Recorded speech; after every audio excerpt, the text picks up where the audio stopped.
نیا عہد نامہ متی کی انجیل 24واں باب ہیکل کی بربادی کی پیش گوئی۔ اور یسوع ہیکل سے نکل کر جا رہا تھا کہ اس کے شاگرد اس کے پاس آئے تاکہ اسے ہیکل کی عمارتیں دکھائیں۔ اس نے جواب میں ان سے کہا، کیا تم ان سب چیزوں کو نہیں دیکھتے؟ میں تم سے سچ کہتا ہوں کہ یہاں کسی پتھر پر پتھر باقی نہ رہے گا جو گرایا نہ جائے گا۔ اظہار ثانیہ۔ اور جب وہ زیتون کے پہاڑ پر بیٹھا تھا، اس کے شاگردوں نے الگ اس کے پاس آ کر کہا، ہم کو بتا کہ یہ باتیں کب ہوں گی اور تیرے آنے اور دنیا کے آخر ہونے کا نشان کیا ہوگا؟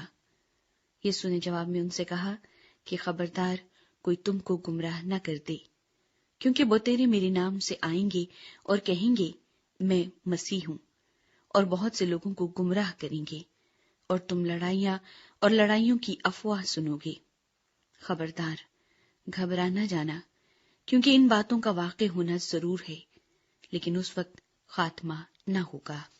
کیونکہ قوم پر قوم اور سلطنت پر سلطنت چڑھائی کرے گی، اور جگہ جگہ کال پڑیں گے اور بھونچال آئیں گے، لیکن یہ سب باتیں مصیبتوں کا شروع ہی ہوں گی۔ اس وقت لوگ تم کو ایذا دینے کے لیے پکڑوائیں گے اور تم کو قتل کریں گے، اور میرے نام کی خاطر سب قومیں تم سے عداوت رکھیں گی، اور اس وقت بتیرے ٹھوکر کھائیں گے اور ایک دوسرے کو پکڑوائیں گے اور ایک دوسرے سے عداوت رکھیں گے، اور بہت سے جھوٹے نبی اٹھ کھڑے ہوں گے اور بتیروں کو گمراہ کریں گے، اور بے دینی کے بڑھ جانے سے بتیروں کی محبت ٹھنڈی پڑ جائے گی، مگر جو آخر تک برداشت کرے گا وہ نجات پائے گا۔ اور بادشاہی کی اس خوشخبری کی منادی تمام دنیا میں ہوگی تاکہ سب قوموں کے لیے گواہی ہو، تب خاتمہ ہوگا۔ دہشتناک مکروہ چیز۔ پس جب تم اس اجاڑنے والی مکروہ چیز کو، جس کا ذکر دانیل نبی کی معرفت ہوا، مقدس مقام پر کھڑا ہوا دیکھو، پڑھنے والا سمجھ لے، تو جو یہودیہ میں ہوں وہ پہاڑوں پر بھاگ جائیں، جو کوٹھے پر ہو وہ اپنے گھر کا اسباب لینے کو نیچے نہ اترے، اور جو کھیت میں ہو وہ اپنا کپڑا لینے کو پیچھے نہ لوٹے، مگر افسوس ان پر جو ان دنوں میں حاملہ ہوں اور جو دودھ پلاتی ہوں۔ بس دعا کرو کہ تم کو جاڑوں میں یا سبت کے دن بھاگنا نہ پڑے، کیونکہ اس وقت ایسی بڑی مصیبت ہوگی کہ دنیا کے شروع سے نہ اب تک ہوئی نہ کبھی ہوگی۔ اور اگر وہ دن گھٹائے نہ جاتے تو کوئی بشر نہ بچتا، مگر برگزیدوں کی خاطر وہ دن گھٹائے جائیں گے۔ اس وقت اگر کوئی تم سے کہے کہ دیکھو مسیح یہاں ہے یا وہاں ہے، تو یقین نہ کرنا، کیونکہ جھوٹے مسیح اور جھوٹے نبی اٹھ کھڑے ہوں گے اور ایسے بڑے نشان اور عجیب کام دکھائیں گے کہ اگر ممکن ہو تو برگزیدوں کو بھی گمراہ کر لیں۔ دیکھو، میں نے پہلے ہی تم سے کہہ دیا ہے۔ بس اگر وہ تم سے کہیں کہ دیکھو وہ بیابان میں ہے تو باہر نہ جانا، یا دیکھو وہ کوٹریوں میں ہے تو یقین نہ کرنا، کیونکہ جیسے بجلی پورب سے کوند کر پچھم تک دکھائی دیتی ہے، ویسے ہی ابن آدم کا آنا ہوگا۔ جہاں مردار ہے وہاں گدھ جمع ہو جائیں گے۔ ابن آدم کی آمد ثانی۔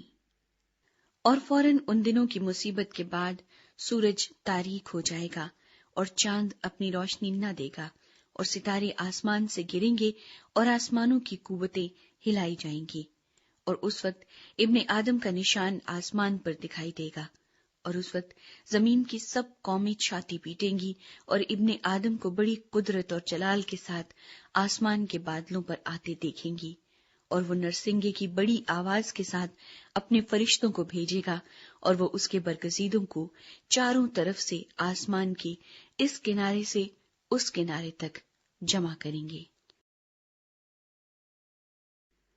انجیر کے درخت سے سبق۔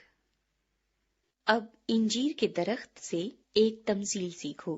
جو ہی اس کی ڈالی نرم ہوتی اور پتے نکلتے ہیں، تم جان لیتے ہو کہ گرمی نزدیک ہے۔ اسی طرح جب تم ان سب باتوں کو دیکھو تو جان لو کہ وہ نزدیک بلکہ دروازے پر ہے۔ میں تم سے سچ کہتا ہوں کہ جب تک یہ سب باتیں نہ ہو لیں، یہ نسل ہرگز تمام نہ ہوگی۔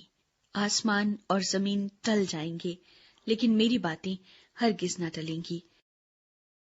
آمد ثانی کا دن اور گھڑی۔ لیکن اس دن اور اس گھڑی کی بابت کوئی نہیں جانتا، نہ آسمان کے فرشتے نہ بیٹا، مگر صرف باپ۔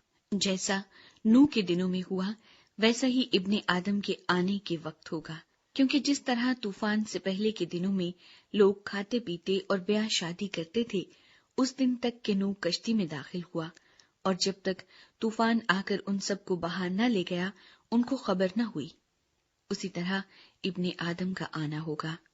اس وقت 2 آدمی کھیت میں ہوں گے، ایک لے لیا جائے گا اور دوسرا چھوڑ دیا جائے گا۔ 2 عورتیں چکی پیستی ہوں گی، ایک لے لی جائے گی اور دوسری چھوڑ دی جائے گی۔ بس جاگتے رہو، کیونکہ تم نہیں جانتے کہ تمہارا خداوند کس دن آئے گا۔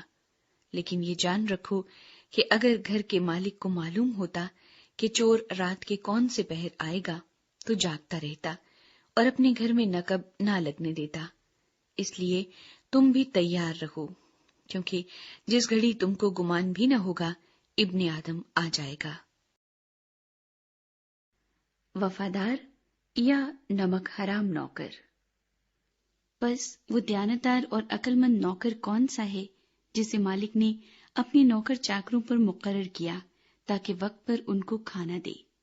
مبارک ہے وہ نوکر جسے اس کا مالک آ کر ایسا ہی کرتے پائے۔ میں تم سے سچ کہتا ہوں کہ وہ اسے اپنے سارے مال کا مختار کر دے گا۔ لیکن اگر وہ خراب نوکر اپنے دل میں یہ کہہ کر کہ میرے مالک کے آنے میں دیر ہے، اپنے ہم خدمتوں کو مارنا شروع کرے اور شرابیوں کے ساتھ کھائے پیے، تو اس نوکر کا مالک ایسے دن کہ وہ اس کی راہ نہ دیکھتا ہو اور ایسی گھڑی کہ وہ نہ جانتا ہو آ موجود ہوگا، اور خوب کوڑے لگا کر اس کو ریاکاروں میں شامل کرے گا، وہاں رونا اور دانت پیسنا ہوگا۔